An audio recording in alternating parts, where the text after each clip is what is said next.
Stubb was the second mate. He was a native of Cape Cod, and hence, according to local usage, was called a Cape Cod man. A happy-go-lucky, neither craven nor valiant, taking perils as they came with an indifferent air, and while engaged in the most imminent crisis of the chase, toiling away, calm and collected as a journeyman joiner engaged for the year. Good-humored, easy, and careless, he presided over his whaleboat as if the most deadly encounter were but a dinner, and his crew all invited guests. He was as particular about the comfortable arrangement of his part of the boat as an old stage driver is about the snugness of his box.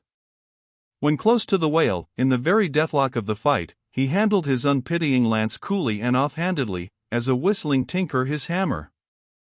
He would hum over his old rigadig tunes while flank in flank with the most exasperated monster. Long usage had, for this Stubb, converted the jaws of death into an easy chair. What he thought of death itself, there is no telling. Whether he ever thought of it at all, might be a question, but, if he ever did chance to cast his mind that way after a comfortable dinner, no doubt, like a good sailor, he took it to be a sort of call of the watch to tumble aloft, and bestir themselves there, about something which he would find out when he obeyed the order, and not sooner. What, perhaps, with other things, made Stubb such an easy-going, unfearing man, so cheerily trudging off with the burden of life in a world full of grave peddlers, all bowed to the ground with their packs, what helped to bring about that almost impious good humor of his? That thing must have been his pipe. For, like his nose, his short, black little pipe was one of the regular features of his face. You would almost as soon have expected him to turn out of his bunk without his nose as without his pipe. He kept a whole row of pipes there ready loaded, stuck in a rack, within easy reach of his hand, and, whenever he turned in, he smoked them all out in succession, lighting one from the other to the end of the chapter, then loading them again to be in readiness anew. For, when Stubb dressed, instead of first putting his legs into his trousers, he put his pipe into his mouth.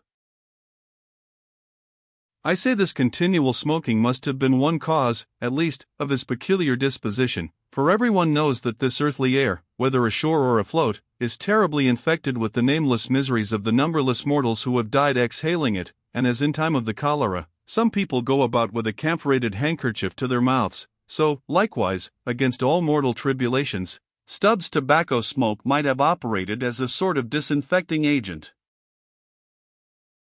The third mate was Flask, a native of Tisbury, in Martha's Vineyard. A short, stout, ruddy young fellow, very pugnacious concerning whales, who somehow seemed to think that the great leviathans had personally and hereditarily affronted him, and therefore it was a sort of point of honor with him, to destroy them whenever encountered.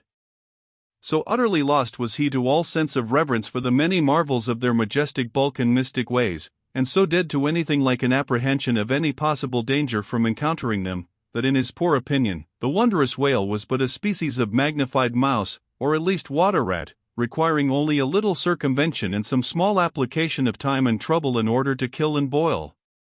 This ignorant, unconscious fearlessness of his made him a little waggish in the matter of whales. He followed these fish for the fun of it, and a 3 years' voyage round Cape Horn was only a jolly joke that lasted that length of time. As a carpenter's nails are divided into wrought nails and cut nails, so mankind may be similarly divided. Little Flask was one of the wrought ones, made to clinch tight and last long.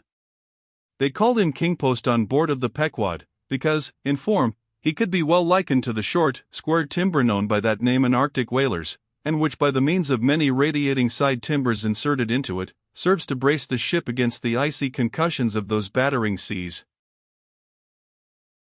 Now these three mates, Starbuck, Stubb, and Flask, were momentous men. They it was who by universal prescription commanded 3 of the Pequod's boats as headsmen. In that grand order of battle in which Captain Ahab would probably marshal his forces to descend on the whales, these 3 headsmen were as captains of companies. Or, being armed with their long keen whaling spears, they were as a picked trio of lancers, even as the harpooneers were flingers of javelins. And since in this famous fishery, each mate, or headsman, like a Gothic knight of old, is always accompanied by his boat-steerer or harpooneer, who in certain conjunctures provides him with a fresh lance, when the former one has been badly twisted, or elbowed in the assault, and moreover, as there generally subsists between the two, a close intimacy and friendliness, it is therefore but meet, that in this place we set down who the Pequod's harpooneers were, and to what headsman each of them belonged. First of all was Queequeg, whom Starbuck, the chief mate, had selected for his squire. But Queequeg is already known. Next was Tashtego, an unmixed Indian from Gay Head, the most westerly promontory of Martha's Vineyard, where there still exists the last remnant of a village of red men, which has long supplied the neighboring island of Nantucket with many of her most daring harpooneers. In the fishery, they usually go by the generic name of Gay Headers.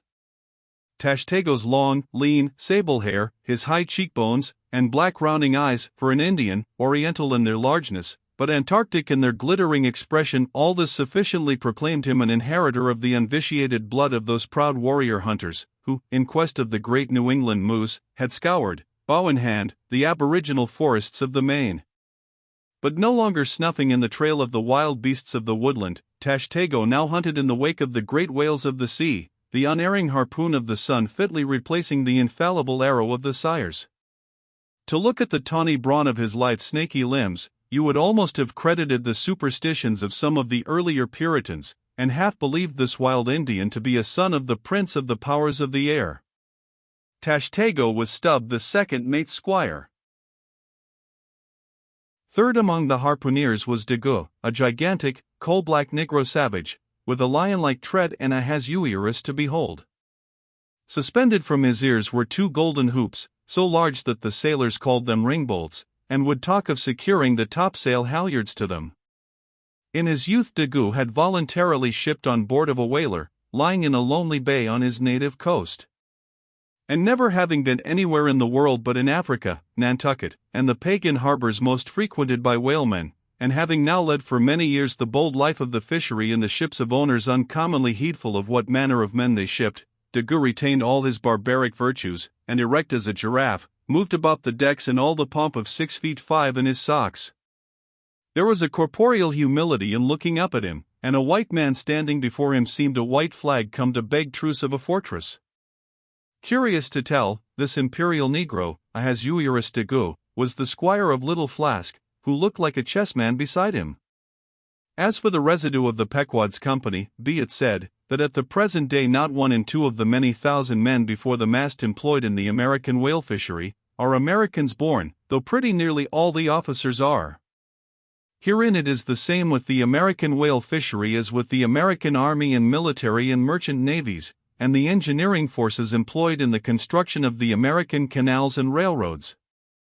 The same, I say, because in all these cases the native American liberally provides the brains, the rest of the world is generously supplying the muscles.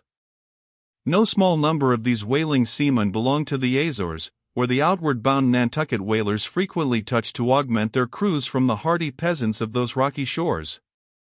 In like manner, the Greenland whalers sailing out of Hull or London put in at the Shetland Islands to receive the full complement of their crew. Upon the passage homewards, they drop them there again. How it is, there is no telling, but islanders seem to make the best whalemen. They were nearly all islanders in the Pequod, isolados too, I call such, not acknowledging the common continent of men, but each isolado living on a separate continent of his own.